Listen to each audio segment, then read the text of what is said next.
नमस्कार दोस्तों, मेरा नाम है अंशुमन नाइक और आप सभी का बहुत बहुत स्वागत है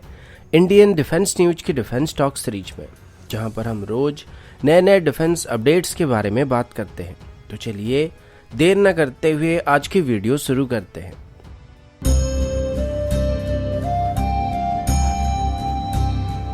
आज की पहली update twin engine deck based fighter को लेके है। आप सभी को पता होगा कि हाल ही में हमारे नेवी चीफ की तरफ से स्टेटमेंट दिया गया था कि नेवी की तरफ से अभी पूरी तरीके से twin engine deck based fighter को सपोर्ट किया जा रहा है और अभी इसको 2029 तक तैयार करने की प्लानिंग किया जा रहा है। इसी बीच एलसीए नेवी के लीड टेस्ट पायलट रिटायर्ड ए कमोडोर जयदीप पमाव की तरफ से बताया गया कि अगर राफेल एम के साथ twin engine deck based fighter को कंपेयर किया जाएगा तो twin engine deck based fighter Rafale के मुकाबले काफ़ी एडवांस फाइटर होने वाला है।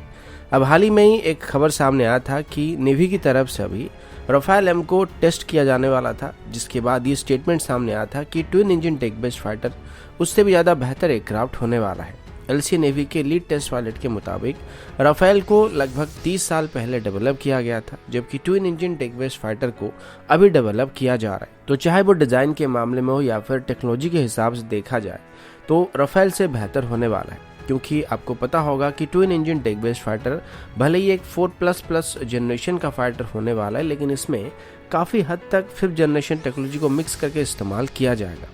जैसे कि इसकी फ्रंटल डिज़ाइन की बात करें तो उसको भी 5th जनरेशन फाइटर जेट के डिज़ाइन को बेस करके डेवलप किया गया है और बाकी इसमें जो ऑनबोर्ड सिस्टम मौजूद होने वाला है या एवियोनिक्स सिस्टम होने वाला है उन सभी को प्योरली 5th जनरेशन सिस्टम के साथ रिप्लेस किया जाएगा, जिनको अभी एमका के लिए डेवलप किया गया, यानी कि सेम सिस्टम को यहाँ पे इस्तेमाल किया जाएगा।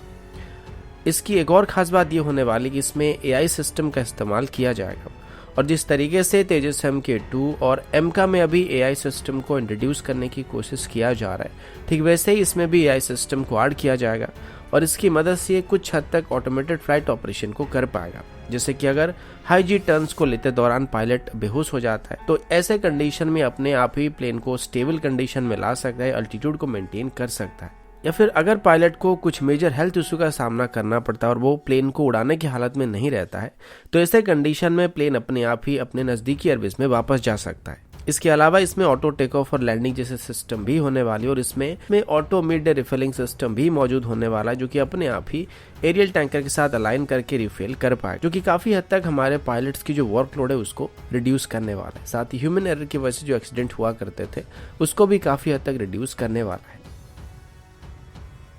अगला अपडेट इंडियन एयरफोर्स की तरफ से है। इंडियन एयरफोर्स की तरफ से दिए गए एक रिपोर्ट के मुताबिक अभी इंडियन एयरफोर्स की तरफ से अपने सभी पायलट्स के लिए एक real time health monitoring system को डेवलप करने का फैसला किया गया है और अभी इंडियन एयरफोर्स की तरफ से इन सिस्टम को डेवलप करने के लिए कंसेप्चुअल रिक्वायरमेंट को तैयार कर लिया गया है। रिपोर्ट के मुताबिक पायलट्स की हेल्थ पैरामीटर्स को मॉनिटर करने के लिए एक पोर्टेबल डिवाइस को बनाया जाने वाला है, जिसे पायलट्स अपनी रिस्ट में या किसी बॉडी पार्ट में अटैच करके रखेंगे और मोस्टली एक रिस्ट बैंड की तरह ही सिस्टम होने वाली है, जिस वजह से इसको इजीली पहना जा सकेगा या फिर इसका इस्तेमाल किया जा सकेगा। इस बैच में या बैंड में सेंसर्स मौजूद रहने वाले, जो कि रेगुलर बेसिस पर पायलट्स की हेल्थ पैरामीटर्स को, जैसे कि ब्लड प्रेशर हो गया, टेम्परेचर हो गया, ऑक्सीजन सैचुरेशन लेवल हो गया, इनको मॉनिटर करने वाला है और सभी डाटा को रियल टाइम बेसिस पर ये ग्राउंड स्टेशन के साथ शेयर करने वाला है। तो अगर किसी भी इमरजेंसी सिचुएशन में फ्लाइट के दौरान पायलट्स को हेल्थ इशू का सामना करना पड़ता है या हेल्थ की पैरामीटर नॉर्मल से ऊपर नीचे होने लगते हैं तो ऐसे कंडीशन में तुरंत ही पायलट को इन्फॉर्म कर दिया जाएगा कि वो सतर्क हो जाए या फिर जरूरत पड़ने पर काउंटर मेजर को भी लिया जा सकेगा। मोस्टली हमारे जो भी फाइटर पायलट्स होते हैं वो वैसे तो फिजिकली काफी फिट रहते हैं, लेकिन एरियल कॉम्बैट के दौरान या हाई जी टर्न्स को लेने की वजह से उनके बॉडी के ऊपर काफी ज्यादा स्ट्रेस और असर पड़ता है, जिस वजह से बीच में अचानक से हेल्थ इशू सामने आ सकते हैं। तो अभी ऐसे ही कुछ इमरजेंसी सिचुएशन को ध्यान में रखते हुए इस नए सिस्टम को डेवलप करने का फैसला किया जा रहा है। अगला अपडेट चाइना और पाकिस्तान की तरफ से। अभी हाल ही में ये खबर सामने आया था कि पाकिस्तान की तरफ से अभी चाइना से जेट-10C एयरक्राफ्ट को हासिल करने की कोशिश किया जा रहा है, जिसे वो भारत की राफेल्स को काउंटर करने के लिए खरीद रहे हैं।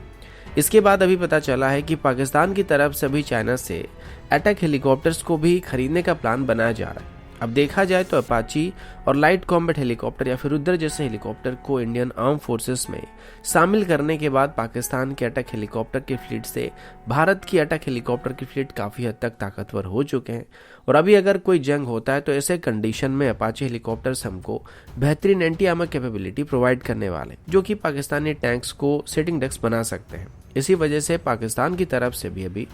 अटैक हेलीकॉप्टर्स को खरीदने का फैसला किया गया और अभी पाकिस्तान की तरफ से चाइना से जेट 10 जैसे अटैक हेलीकॉप्टर को हासिल करने की कोशिश किया जा रहा है। अब पहले तो पाकिस्तान टर्की से T-129 हेलीकॉप्टर को हासिल करने की कोशिश कर रहा था, लेकिन जैसे कि यूएस की तरफ से टर्की से T-129 हेलीकॉप्टर्स के लिए इंजन को सप्लाई करने के लिए इनकार कर दिया गया, तो उसके बाद ये डील आगे नहीं बढ़ पा रहा है और एक नए इंजन के साथ T-129 हेलीकॉप्टर को पाकिस्तान को सप्लाई करने में टर्की को अभी काफी परेशानी का सामना करना पड़ रहा है और चाहकर भी टर्की की तरफ से भी पाकिस्तान को इन हेलीकॉप्टर को सप्लाई नहीं किया जा सकता है। इसी वजह से वो अभी वापस चाइना की तरफ शिफ्ट होने लगे हैं और वो अभी चाइना की जेट 10 हेलीकॉप्टर को हासिल करने के लिए बातचीत कर रहे हैं और साथ ही चाइना की तरफ से अभी पाकिस्तान को जेट 9 अटैक हेलीकॉप्टर अपनी CM-501G एंटीसेप मिसाइल को भी सप्लाई करने की बात सामने आई। अब जेट 9 अटैक हेलीकॉप्टर की अभी एक Pakistan specific anti submarine warfare variant को चाइना पाकिस्तान को डिलीवर करने वाला है और इससे फायर करने के लिए जो CM-501G एंटीसेप मिसाइल को सप्लाई किया जाने वाला है, जो कि एक लाइटवेट क्लास का एंटीसेप मिसाइल है